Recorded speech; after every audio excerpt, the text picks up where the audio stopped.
Good morning बच्चों। Class 12th physics. तो पिछली क्लास में हमने किया था टॉर्क। किसी भी एक डाइपोल को हम यूनिफॉर्म इलेक्ट्रिक फील्ड में एट एन एंगल थीटा रखते हैं तो उस पर नेट फोर्स तो लगता है 0 और उस पर एक टॉर्क लगता है। जो टॉर्क उसको रोटेट करता है, टॉर्क की वैल्यू होती है P cross E, PE sine theta. Maximum और मिनिमम की कंडीशन हमने की थी। क्लियर है? आगे चले। नेक्स्ट हमारे पास आता है potential energy of A electric dipole. Potential energy of electric dipole. आपको पता है पोटेंशियल एनर्जी किसकी वजह से होती है? पोजीशन की वजह से और कॉन्फ़िगरेशन की वजह से। किसकी वजह से? पोजीशन की वजह से और कॉन्फ़िगरेशन की वजह से। अब मान लीजिए हमारे पास कोई डाइपोल किसी यूनिफॉर्म इलेक्ट्रिक फील्ड में किसी एक एंगल θ1 पे रखा है। -q +q कितने एंगल पर? θ1 पर। मैंने उस डाइपोल को घुमा दिया और कहां ले आया उसको?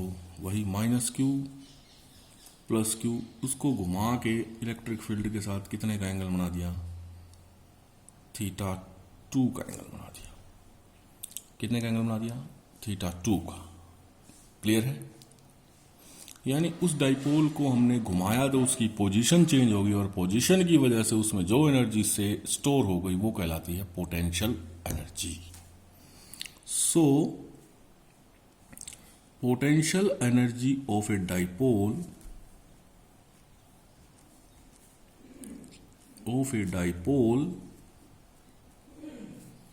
is called energy in the dipole due to its position in electric field। Electric field में इसकी पोजीशन की वजह से जो एनर्जी है वो क्या कहलाती है? Potential energy. अब हमने क्या है, इसको हमने θ1 से घुमा के θ2 किया। जो काम करना पड़ेगा, जो वर्क करेंगे, वो वर्क स्टोर हो जाएगा इसमें in the form of potential energy. तो हम क्या करेंगे, इसको θ1 से θ2 तक घुमाने का वर्क डन निकालेंगे। यही करेंगे। पहले फिजिक्स का वही काम, पहले छोटे से एंगल d θ का वर्क डन निकालेंगे, फिर θ1 से θ2 इंटीग्रेशन कर देंगे। Then let small work in rotating the dipole through small angle d θ। छोटे से एंगल d θ तक रोटेट करने के लिए इसके द्वारा किया गया वर्क डन क्या निकालेंगे आप?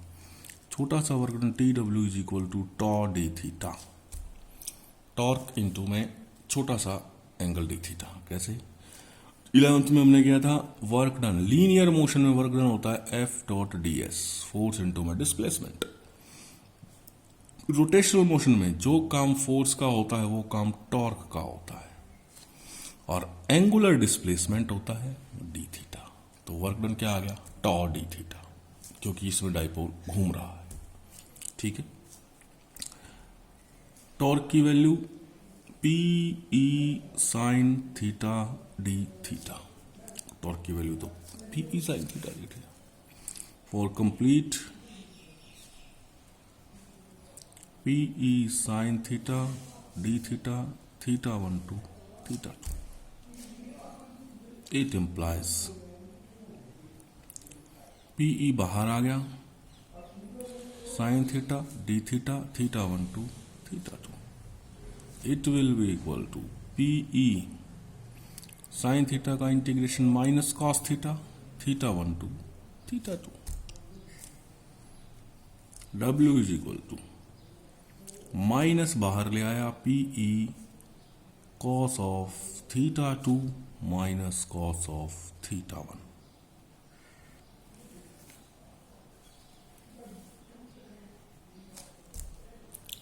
This work will be stored. This work will be stored in the form of potential energy. This work will be stored in the form of potential energy. Clear? Now special case. If theta 1 is equal to 90 degree and theta 2 is equal to theta, यानी शुरुआत में dipole कितने पे था 90 degree पर, बाद में उसको घुमाकर किसी भी एक एंगल पर ले आए, किसी भी एक एंगल पर, एनी एंगल, कोई भी एक एंगल पर ले आए। ठीक है, तो क्या आएगा आपके पास?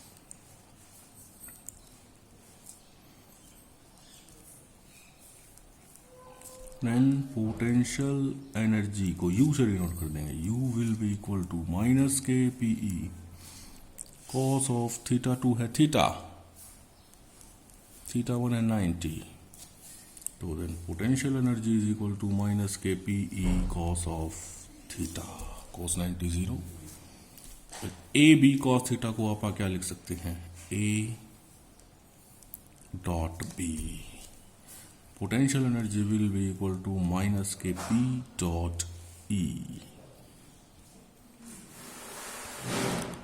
क्लियर है? बोलिए, आगे चले। Special case,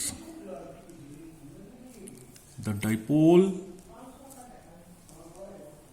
will be in stable equilibrium।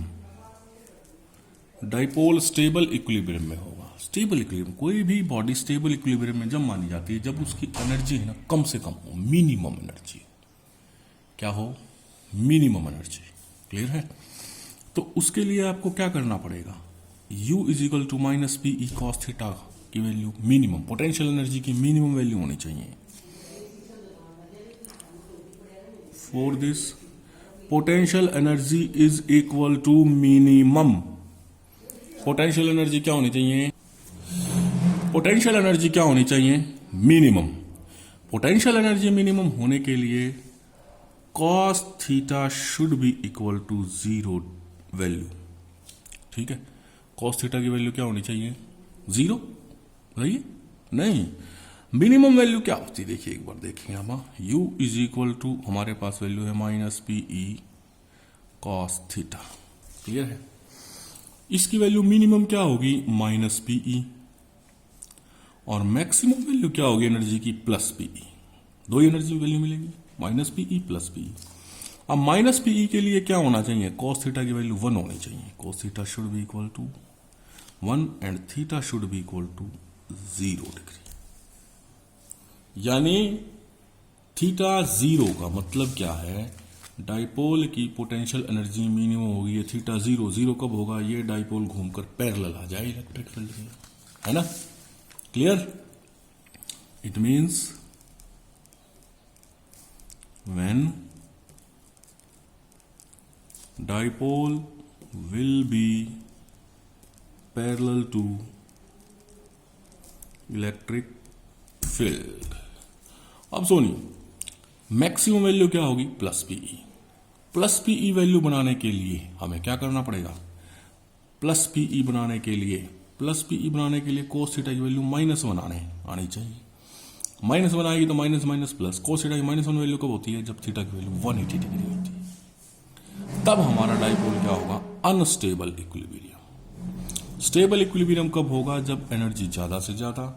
Unstable equilibrium कब होगा? जब उसकी पोटेंशियल एनर्जी कम से कम। और अनस्टेबल कब होगा? जब पोटेंशियल एनर्जी ज्यादा से ज्यादा होगी। ज्यादा से ज्यादा के लिए क्या करेंगे?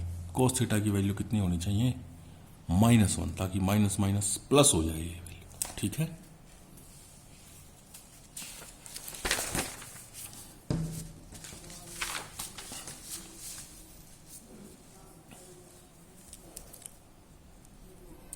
Dipole will be in unstable equilibrium if, यदि cos theta will be equal to -1 or theta is equal to theta is equal to 180 degree. So potential energy U is equal to minus kP e cos 180 is equal to PE. cos 180 का मतलब क्या है कि अगर electric field हमारे पास इस direction में है तो डाइपोल की डायरेक्शन इसके ऑपोजिट कैसे होगी, इधर माइनस क्यू होगा और इधर प्लस क्यू होगा, उल्टा इसके पैरेलल होगी, यानी इधर माइनस क्यू आ जाए इधर प्लस क्यू आ जाए तो हमारा वो पैरेलल टू इलेक्ट्रिक फील्ड में जाएगा, तब डाइपोल किस में होगा, स्टेबल इक्विलिब्रियम में। क्लियर हुआ, आया समझ में? तो दिस इज कॉल्ड डाइपोल और problem based on electric dipole. Clear हुई? चलें आगे हमारे पास जो टॉपिक आता है थोड़ा सा ध्यान से पढ़ेंगे। That topic is called electric flux. Electric flux, it is defined as total number of electric lines of force, total number of electric lines of force crossing through a given area, provided that area must be perpendicular to the electric lines of force। हमने पीछे पढ़ाया electric lines of force, positive charge से चलती हैं, negative पर खत्म हो जाती हैं, एक दूसरे को काटती नहीं, इस तरह हमने उनकी प्रॉपर्टीज पढ़ी थी ना। अब हम पढ़ेंगे इलेक्ट्रिक फ्लक्स क्या है। मान लीजिए हमें किसी एक एरिया का इलेक्ट्रिक फ्लक्स चाहिए। मान लीजिए ये एरिया आपके पास, इसका इलेक्ट्रिक फ्लक्स चाहिए। ये कोई सरफेस है आपके पास, शीट है, प्लेन शीट, ठीक है, क्या है, प्लेन शीट। इसमें से electric lines of force cross हो रही है। कितनी क्रॉस हो गई, 1 2 3 4। क्या शीट के साथ परपेंडिकुलर है? हाँ, शीट के साथ परपेंडिकुलर है। तो ये जो लाइंस क्रॉस हो रही है ना, 1 2 3 4, एक और जोड़ दो, 5 6 जितनी भी हैं उनको गिन लो। इनको गिना 1 2 3 4, तो इस सरफेस का इलेक्ट्रिक फ्लक्स कितना आ गया, 4। कितना आ गया इस सरफेस का इलेक्ट्रिक फ्लक्स, 4। लेकिन कंडीशन क्या है, परपेंडिकुलर होनी चाहिए सरफेस और इलेक्ट्रिक लाइंस ऑफ फोर्स। क्या होनी चाहिए, परपेंडिकुलर। क्लियर हुआ, आई बात समझ में?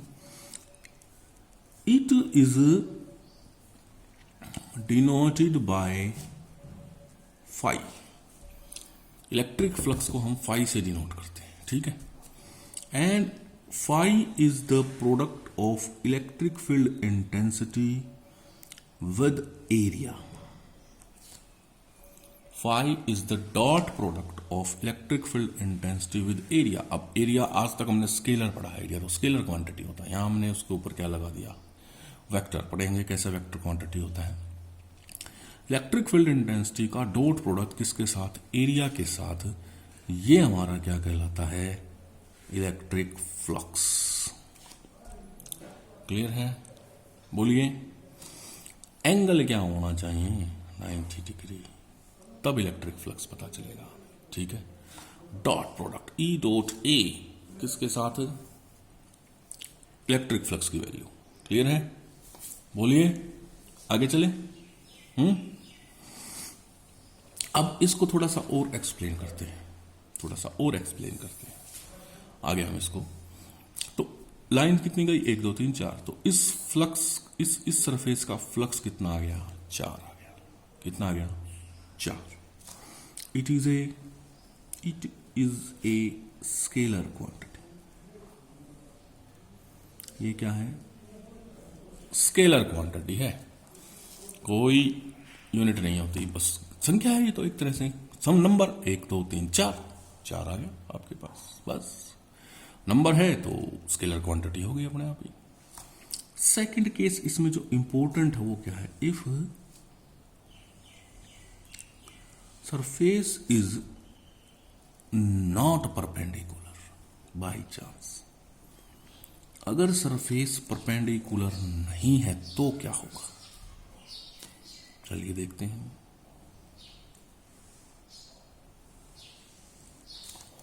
ये मान लीजिए इलेक्ट्रिक लाइंस ऑफ फोर्स ऐसे क्रॉस हो गई, क्या परपेंडिकुलर है, नहीं है।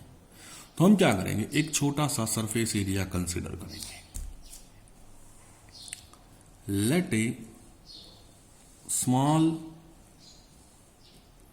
Surface area ds।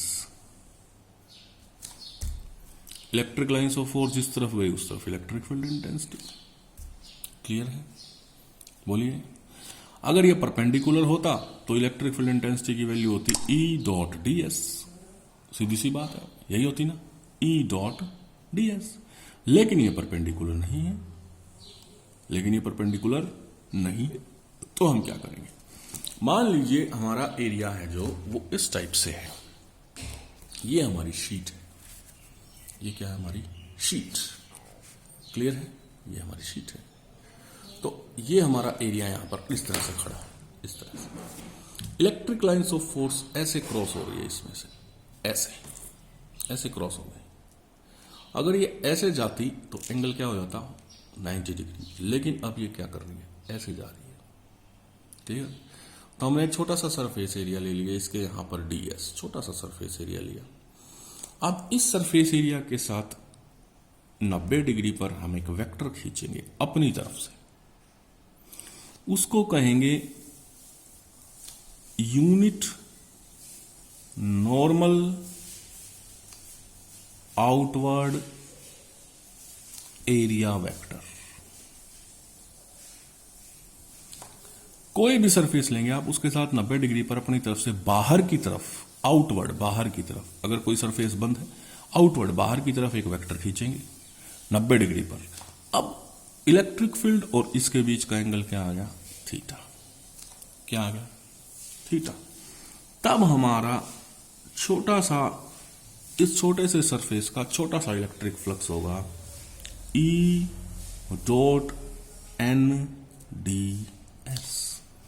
Electric field और यूनिट नॉर्मल वेक्टर का हम क्या लेंगे, डॉट प्रोडक्ट, ds का ds, एरिया तो था ही।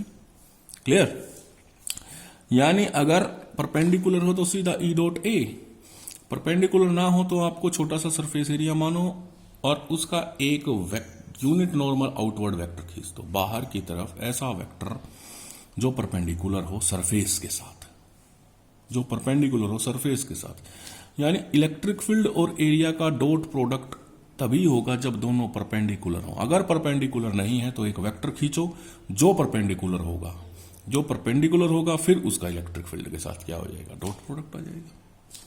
फॉर कंप्लीट इलेक्ट्रिक फील्ड, पूरी इलेक्ट्रिक फील्ड के लिए वैल्यू क्या हो जाएगी, for complete electric flux, integration d phi is equal to phi E.NDS। ये मैंने गोला लगाया है, इसका मतलब ये क्या है, ये एक बंद एरिया है, closed circle, closed. d phi का phi is equal to integration E.NDS।